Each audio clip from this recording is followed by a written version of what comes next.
It just that he needs to really land all those quad shadows and those shurikens, since again the recent adjustment has been more on Hayabusa not just freely using the ultimate whenever he wants to, even though he doesn't have the stacks.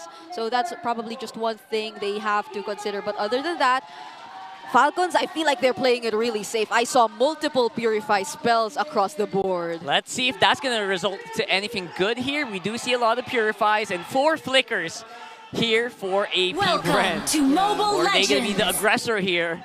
Or will they have a problem in the jungle? Kyle TZ really scary on that Joy so far. See how they rotate.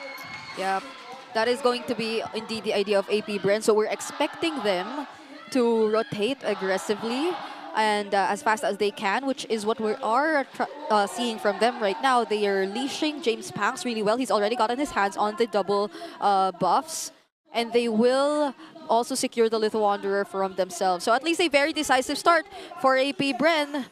But let's see if they're able to maintain this. Look at how fast James Panks is. Already level 4. Kyle TZ still getting his purple buff. Just like what we witnessed yesterday with one of the first series, is that it's all going to boil down to the XP lane and how your junglers are doing in the jungle. So far, we know Kyle TZ has mastered that Joy very well and can really snowball early on. But Super Marco can sense the danger. That's 4. That's 4 members, so luckily he just kept himself safe under tier 2. The fast rotations for AP Bren, if they aren't actually able to maximize it, it's a great advantage for Falcons too at this point. That's true. Right now, 83% of the community thinks that Falcons AP Bren are going to come out on top here. I don't know if you guys agree, but let us know. Maybe you have a different idea about this lineup. Let us know in the comments, sir. Yeah. We'll read them later. We still can't count out the fact that a potential clapback can come from AP Bren because they have the signature Badang and Kekedot's Farsa. So Team Falcons cannot be complacent at any given moment. Hey! Oh, that was close. Easy. No ulti yet, so Infernal Pursuit won't be able to be used to dodge out. And there's a reset on that turtle as well, which means they're trying to delay this as much as they can. And most members of AP Bren, excluding Kekedot, are already level 4. So they'll be a lot more confident to take on this objective. Flap is yet to get his ultimate, so there won't be any Infernal Pursuits just yet, but they might just go for it. Skirt goes for the feathered airstrike retribution battle, and James Panks secures the turtle. NetherRealm coming in from Few, unstoppable force from Kekedot. It looks like both teams will disengage. Falcon still looking for an opening for a counter trade. Very interesting timing here of the use of the NetherRealm basically as an exit tool.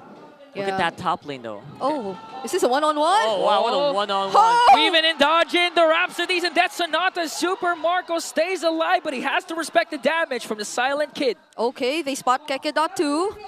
Oh, there's the throw. Kyle TZ was able to escape. Feathered airstrike coming in from Skirt. Has to use the Electrifying Beat. James Panks goes in. He still has the Wiggy Shadow. Not yet on cooldown. Goes in once again, paired up with unstoppable force coming in from Kekedot. And the first blood drawn onto Ogwen.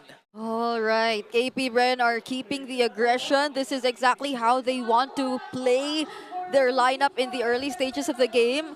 So Team Falcons, at least for them, they still somehow attempt to contest given or even looking back at the first turtle, and Super Marco has been managing his lane pretty well. He hasn't been taken out just yet by AP Bren, and he's also traded some energy shields for that earlier turtle secured by AP Bren. But still, this doesn't take away the fact that AP Bren is indeed leading by 1K. So Falcons at this point are really just waiting for their timings, and at least they have a lot of tools to respond and fight back against AP Bren to sustain the fights a little longer and eventually regroup to respond to them. That's actually true. They do have a lot of tools, and all of those are mostly on the hands of Few as well as Ogwen. So they're going to have to choose their fights carefully and make sure that they're very aware of the map, and then maybe they will fight later when Super Marco's, he's better. But right now, he does need more farm before he can join. Yeah, they need more time, and we can attribute how AP Bren is doing well because of the fact that their pokes are just too immense in the mid lane. Now, Farsa compared to a very passive Faramis so far. It's another AP 4v5. Bren has immense range, okay? 4v4. There goes in with the fist break. Here comes the unstoppable force once again. Flapteasy up against 3. Infernal Pursuit might do the job. NetherRealm clutch once again from Few. James Pax goes in. The man moves. Another move to steal away the turtle. Chosko with the flicker in. Look at that. He's not done. Got stopped there by Ogwen and Few. They will disengage. And AP Bren got more than what they wanted. Another turtle for James Pax. Are you guys seeing what I mean by the very interesting timing of the NetherRealm? He uses it super late in the fights. Yeah, probably it also is somewhat of Team Falcon's intention to just really trade out some kills from AP Bren later on and just commit fully since they were unsuccessful in securing that objective.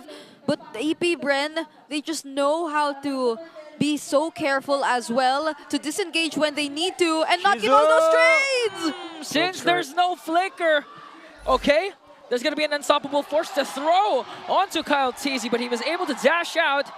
They're looking to go for Kyle Teasy, but again, a trade for Team Falcon. Very interesting. So at this point, you're kind of just wondering, how does the 4v4 man of Falcons just keep doing this over and over again, right? Yeah. Like, it's actually amazing they can last this long, considering it's mostly the 5-man of AP Bren who just keep trying to fight it. Yeah, but there is some sort of... Hold on. Hey! Maybe later. Maybe later here. Okay, now I can continue. But there is probably some sort of low-key response from Falcons in terms of how they play their rotations. So AP Bren is not able to maximize their early potential in terms of team fights. The mere fact that they're almost always grouped up together guarantees that the damage of the Ogi Shadow kill will somehow be split up. That's what we saw earlier when they tried to take down Kyle Teasy, but he still survived since Ogwen and Few was there to share the damage of the Ogi Shadow kill. So if Falcons is still able to maintain and time these well, then they can find eventually an opening possibly. But right now the lead is just growing in the hands of AP Bren. It's 7 minutes and we're 1-1. So, I don't know if that means anything major, but no one's really dying in this game. Okay. Yeah.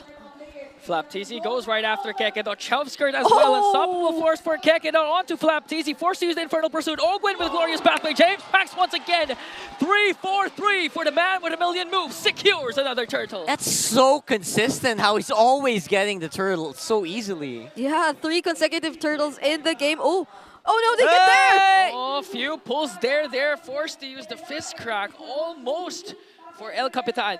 Yeah, but going back to what Rockhart mentioned, this at least is Falcons minimizing that possible snowball and growth of the lead in AP Bren's hands. They have they're able to keep themselves safe most of the time, but keeping yourself safe, but not being able to do something out of it later on, that might hurt them later. Oh, the aggression of the Bees once again to bring down Master Ogwen. Shizu working on Flapteasy. Kekedon might be the next target. Super Marco picks up another kill. Few on the other hand pulls there. Fist break combination. The NetherRealm was casted. Okay, Flapteasy still going right after there. Infernal Pursuit. Chovskirt! What a beautiful cast of the ultimate. Here comes the man with a million moves. No NetherRealm, and James Pax secures the kill. Kyle Teasy might be the next on the chopping block, but with the electrifying beats will escape successfully. That was a tremendous move by James Pax. Multitasking on the turret and making sure that Few would not be able to escape without a scratch here. Beautiful movement from AP Bren. Yeah, and that was a fight where Falcons was clearly split up, and it worked exactly in favor of AP Bren and how they've been, or how they've built this lineup, this composition. They're being the first target of Falcons, and them actually pulling him back towards them worked so well for AP Bren, because then there was able to sustain and again get enough or buy enough time for AP Bren to follow and dish out the necessary damage. I don't think they're even... Yeah, he didn't even die just yet. Yeah.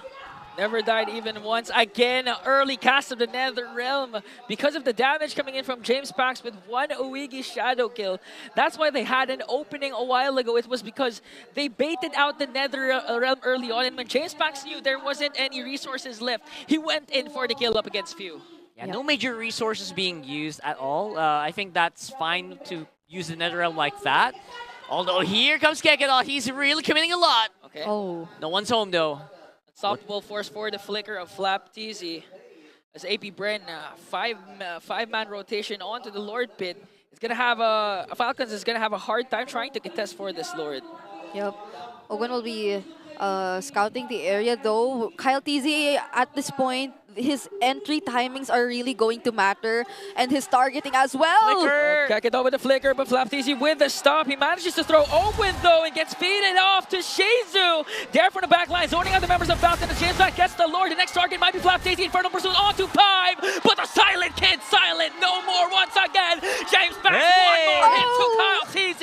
He'll escape, but 3 members of the Falcons are now dead. Even the camera is having a hard time catching up with everything that's happening around the map so far.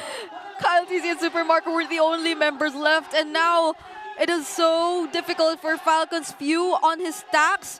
I bet he's barely been able to get the necessary or the right number which will make you confident enough to always engage in a fight, because every now and then they find a way to take him down even despite this very low scoring game. So AP Bren have clearly snowballed and are approaching an almost 10k gold lead. Feels like they've found a recipe. They found an identity here.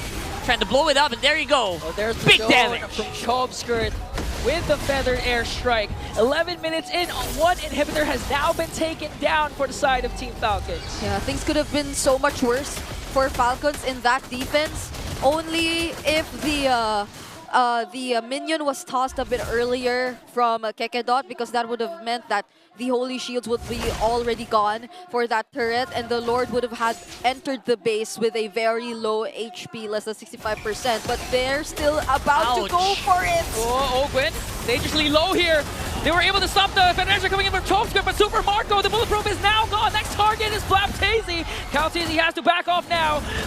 Who's this? Ogwen going up against 4, maybe able to take down Chobskirt, but the price for his life.